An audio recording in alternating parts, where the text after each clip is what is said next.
the goal of this training is really to get you thinking critically about the content that you're posting on your social feed and tips for best execution. This is a really huge topic. Like, content marketing is a profession in itself, and I could do a training on content marketing for every single platform. So I'm just going to have to keep this as broad as possible. There's people that are joining us from, there's people that are joining us from NCs and people that are just joining to improve their own personal profiles. So again, because everyone's here for a different reason, I'm going to try to keep the tips and the general guidance as broad as possible. But if you do have specific questions to your needs, just hang on to them. We'll get to the questions at the end of the meeting.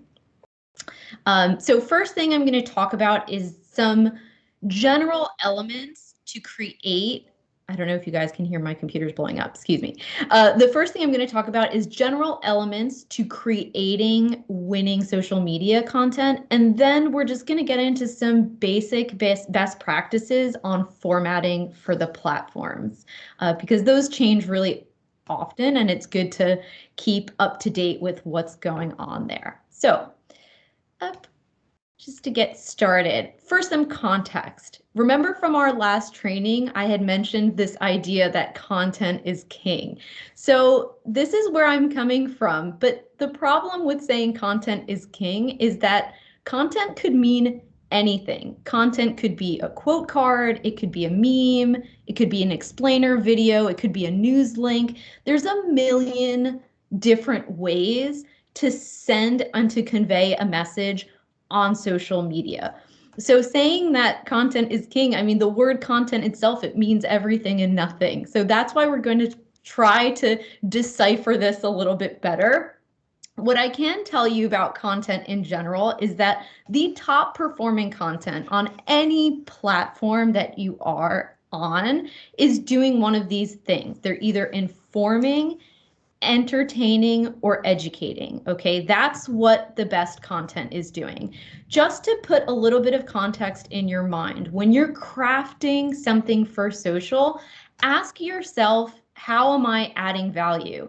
Am I entertaining? Am I informing? Am I educating someone? Because the best content is going to fall into that category. So keep that in mind. Your community wants to hear from you in this way. So just a broad introduction. Now, oops, give me just one sec, having a little bit of a technical problem. Now, the fact that you can convey a message in a million different types of formats, kind of leaves you up in the air as to what exactly I should post. So when it comes to picking your format, it really should be, and the kind of things that you post, it really should be dictated by two essential things. One is past performance, and another is just your own social voice. And I'm going to get into that now. Before I continue, I'll just ask everyone who's in the meeting, thank you, but please mute your microphones. Thank you. Okay, so past performance. Let's start with that. Everybody in this call has a different community, and you have to produce content to the community that you have. So it's really important for you to understand your audience. Now, there is a lot of analytics tools, tips on how to teach you what's trending, what your performance like, what your community likes, what's performing really well, what's accelerating faster on social. There's a lot of different ways to detect this, but I'm just going to say at the end of the day, it really just comes down to you scrolling on your feed and seeing what had the most likes. I mean, it really just comes down to that, and if you post regularly enough, what you're going to notice is as you're posting, there's going to be one post that jumps out. There's going to be one that has at least twice, maybe 3 times as many likes as one of your other posts.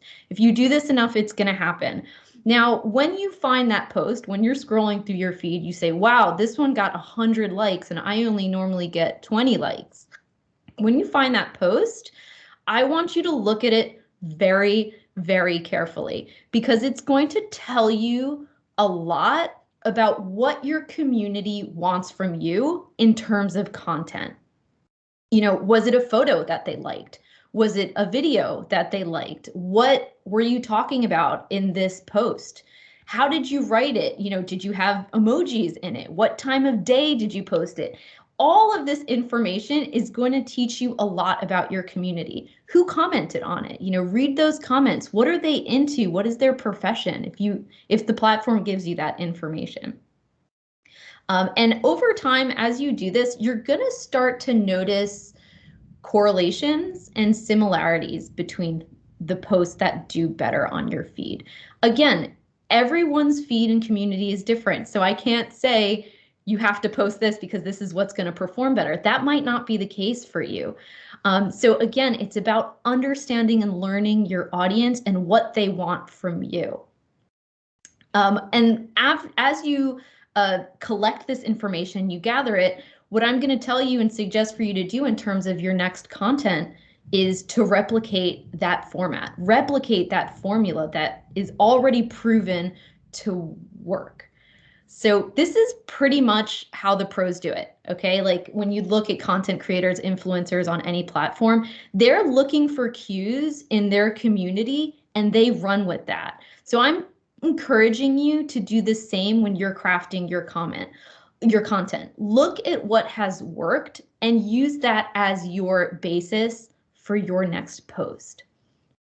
And again, if you have any questions about more details into what's working with your community, how to detect that, then save your comments and questions for the Q&A.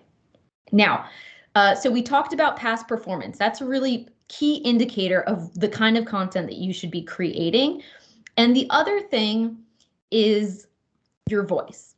So copywriting matters. I would argue that on social media, how you say things on social media matter more than what you say on social media, okay?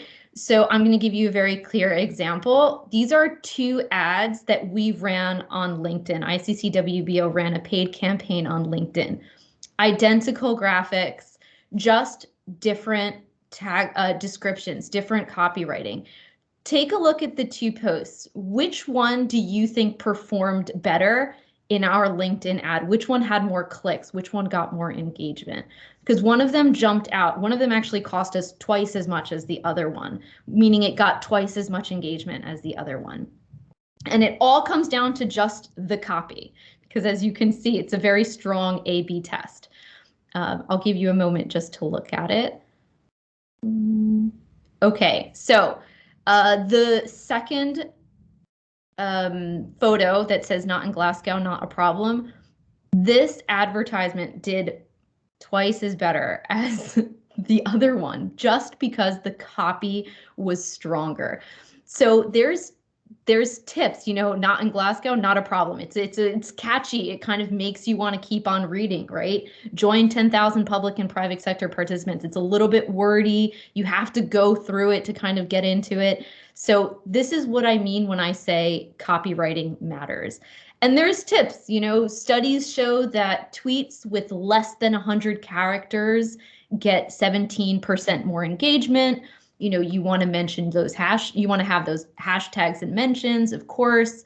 There's marketing words that jump out at you. If you include those in your copy, they're supposed to, boost also the engagement and just the general attention that you get on your ad. I'm going to there's a lot of marketing words. I've found a list of 500 key marketing words like free, best, guaranteed, priceless, now. I'm going to link that in the conversation when our meeting is done. And if you're watching this on YouTube, I'll put it down in the description after as well. So these are just keywords that you can add to strengthen your copy, because again, copywriting we've seen makes a really big difference. But copywriting is really difficult. Like, not everyone is Don Draper, right? And I have great news for you. There are AI tools out there now to help you with your copywriting. I am not at all ashamed to admit that I use AI to help me write my tweets.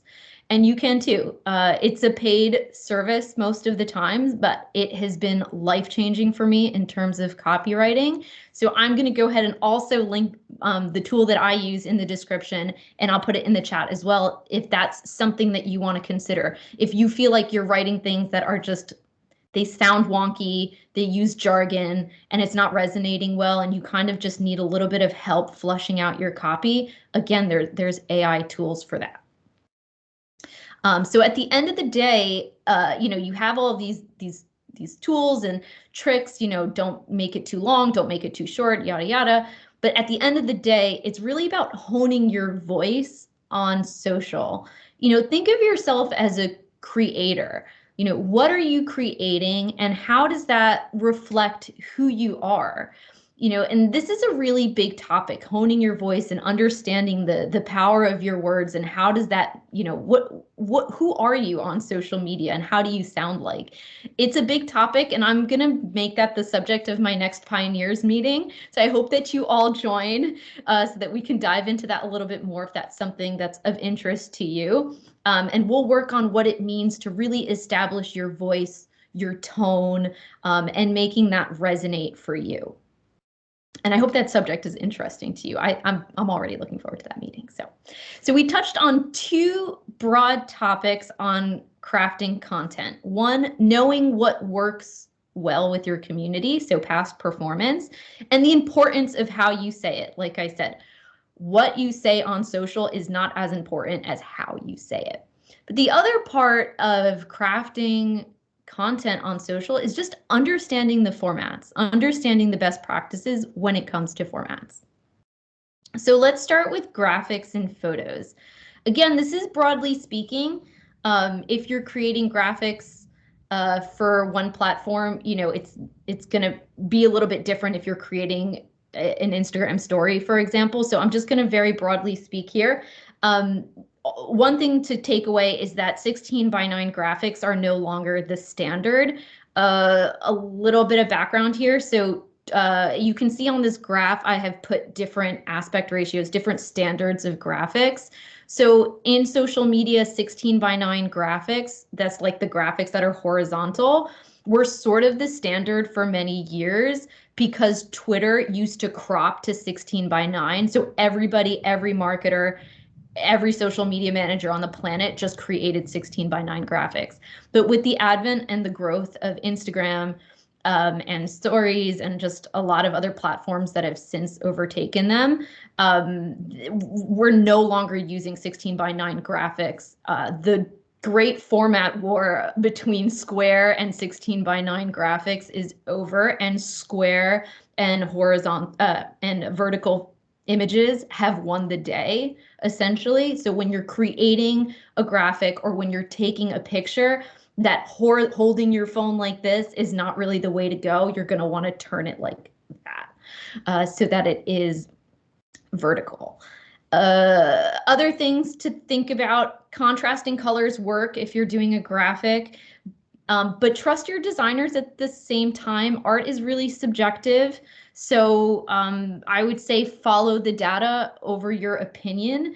Our data shows that changing a minor color in a graphic doesn't really change the performance of things. So if you're like going crazy thinking whether to make this a royal blue or a dark blue, like in terms of performance, it's not going to be life changing. It's not going to be life shattering. That's what we've done A/B testing on this too. But what really does make a difference is putting too much text in your graphic. Facebook has told us that ads with less than 20% text cover perform better. Facebook actually used to have a rule that said you can't even post ads with more than 20% text cover on it. So we know that their algorithm can detect graphics that have a lot of text and that they don't like it. They've since lifted that rule, the 20% text cover rule. But generally speaking, we know for a fact that the more text that you have in your graphic, the worse it's going to perform. So maybe think about that the next time you try to make a quote card that has a ton of text on it. Like I said, we know that that is not the strongest approach to making content. So try to do something different. For example, on ICC WBO, we're not producing quote cards anymore. Instead, we just put the picture of the person in the post and we write their quote in the description because they perform better. Speaking about photos of people's faces, if you are going to include a photo in a graphic, or if you're just going to share a photo in general, you definitely want to highlight somebody's face. The bigger the face, the better. Eye contact is really important. There is something psychological about scrolling through your feed and seeing a face. It makes you want to stop more, as opposed to other things. So just very broad, general formatting sort of things to live by when it comes to social today. It could change tomorrow, but this is how it stands. Now let's move on to video. So, formatting videos. Okay. One size does not fit all. Yes, repeat after me. One size does not fit all. A video that was produced for a website 9 times out of 10 cannot be posted across social media platforms. And the very simple reason is because of the aspect ratio. So I've put here, the aspect ratio is the length versus the width of the video. So I've put, as you can see here, a couple of images, and you can see on YouTube, the aspect ratio is 16:9. So it's like a very wide video. But on Instagram, if you look at feed, they really like this 4:5 aspect ratio. On Twitter, they liked 1:1. On stories, it's 9:16. So there's no one format, basically, which makes life a bit of a challenge. Like if you were going to try to post this 4:5 Instagram video on Twitter, it would chop off the tops and the bottom. At the same time, if you tried to post that square video on stories, then you'd have blank space on the top and the bottoms. So there's no one format that fits all. What you need to keep in mind is that if you are budgeting for a video to play at a conference or to play on a television screen somewhere, or to just play on your video, you're going to need to budget for more videos if you want that to appear on social media, because it's not the same edit. It's not the same aspect ratio. In addition to the aspect ratio question, it's also just a different edit. Like when you turn on your TV and you look at cooking shows, it does not look like the cooking videos that you're seeing on Instagram, right? That famous hands and pans shot, which I think I included there. Yes, I did. The famous hands and pans shot, it puts you really in the perspective of the person that's cooking. It's made for mobile. It's made for social feed. So the edit is really going to change when you're cutting for social feed. The pace is going to be really different too. So cutting for feed is really particular. This is feed as in when you just open up your app and you're scrolling and a video pops up at you. First off, you should know that retention on those videos are less than 10 seconds long. So if you're producing a video for a conference that's 3 minutes long, plan on most people only seeing the first 10 seconds. YouTube and TikTok are really the only social platforms for intentional video watching. Okay, when people go onto YouTube, they got their headphones on, they're like ready for it. You don't have to subtitle a video in that case. But for social feed, people are just kind of perusing. In that case, you really have to subtitle the video because people aren't listening with their headphones on. Most people don't listen with audio on feed, okay?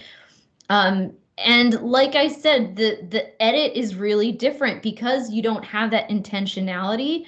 When it comes to feed videos, it really needs to be like that. Those first 2 seconds are just so important. You need to elicit an immediate reaction in those first 2 seconds, be it curious or satisfying or confused. I call it the cheese pull moment. Okay, so I'll explain. When you're watching a video, like, you have that moment that's like where you're like lifting up like melted cheese, and it's always like the first shot that you see, and for some reason you're drawn into it because it's so satisfying. Like that shot needs to be in your first 2 seconds of your feed video, whatever it is. If it makes you satisfied, if it makes you confused, if it makes you curious, it needs to draw you in. If you have, animation, you want to put it in that first couple of seconds. If you have big bold text, you want to put it in those first 2 seconds. Jump cuts and things like this. It's ways to catch your eye while you're scrolling, pretty much. And this does not exist, or it's not necessary for YouTube or for conference videos or for website videos, because the intentionality is different. Also, lengths will vary. I know this is, I'm sorry for getting into the weeds, but there's no way around this. Lengths vary on different platforms too, okay? So for YouTube, if you're gonna produce a YouTube video, you want it to be between 7 and 15 minutes long. That's what YouTube recommends. Okay, 7 to 10 minutes long. IG feed, you can't post anything more than 1 minute. LinkedIn feed, you can't post anything more than 10 minutes. Twitter feed, you can't post anything more than 2 minutes and 20 seconds. There's no standard, okay? So trying to create a video and then make it work in each platform is very difficult. You need to produce for the platform that it's going on. So next time you think, let's make a video, ask yourself first, where is it going to live? Where is this video going to live? And then work from there. It's going to be on a website, a YouTube channel, a screen at a conference. Am I playing it during a webinar? It won't work for all. I'm sorry. I wish it did, but there is still a war going on in formatting videos, and it's very much raging right now. If you are cutting a video for social feed, kind of talking to the NCs here, what we do less than 1 minute, subtitles, strong first 2 seconds, that cheese pull moment, and subtitle and square. And that is sort of a format. If it's less than 1 minute, it's square, it has subtitles, it's got that 2-second hook. That can kind of work on like 3 different platforms. So you're not covering your bases, but you've got a good sort of something that you can put on multiple platforms. I could do an entire session on this, to be honest, but the key is that all videos are uniquely created for the platform that they live on. All right, so I've been talking for a really long time. I'm going to go into questions now. I just also want to just remind you that even the most successful influencers, there's influencers that have 400,000 followers on Instagram and 10,000 followers on Twitter, okay? Nobody is successful at creating content on every platform, unless you're like Kim Kardashian or something, but no one is famous on every platform. So I just suggest focus on one platform, know that audience, hone your voice, use those format best practices, and that's going to be the best way to learn of how to content create on that platform. It's just impossible to be great at all of them. Okay, so I'm finished talking. Is there any questions? Is there any questions that I can answer? Put them right in the chat. Again, this is being recorded, so I'm going to go ahead and put this recording on YouTube within the next 24 hours. It will be there. And thank you all for joining. The ICC Pioneers, we meet every other month for trainings like these. We talk about a variety of different topics. And if you're interested in joining us again for the next one, it's going to be on, what would that be, the first Monday of January. Okay, so we've got a question. Emily, what are the GIB ICC influencer starts? So we can, oh, wow, a lot of questions coming. So we can sit at their feet and learn. Oh, okay. What are the big influencer stars? Are there any of our colleagues who are really rocking this that we can learn from them? Yeah. We've got, oh man, there's a lot. Okay, great. I've seen some really great posts from our colleagues in the court, to be honest. I think Diamana and her team, they do a stellar job. They really know how to capture their community. The court, they're really connected with what it is their audience wants. I mean, Who can I point out to? That's a great question, Emily. I'm gonna go through my feed like right after this, and I'm gonna put some names in there. But I can just shout out the court team for all of their amazing employee advocacy that they've done. Terrific. Yeah. Thank you. Yeah. And I see there's a question, will this be recorded? This is being recorded right now. It's going to be posted on YouTube, on ICC WBO's YouTube. I also share it on my LinkedIn, and then I'm going to post it. I'm going to post it in like the next email chain that I send. Like I put the link in there too. So we're just approaching the end of time. If you have any other questions, please feel free to ask. I know I just threw like so much information at you, but I'd like to end it on our challenge of the month. I just challenge you guys in the next couple of months to just look through your feed and look for some of that top performing content. Like what overperformed? What really did your community love from you?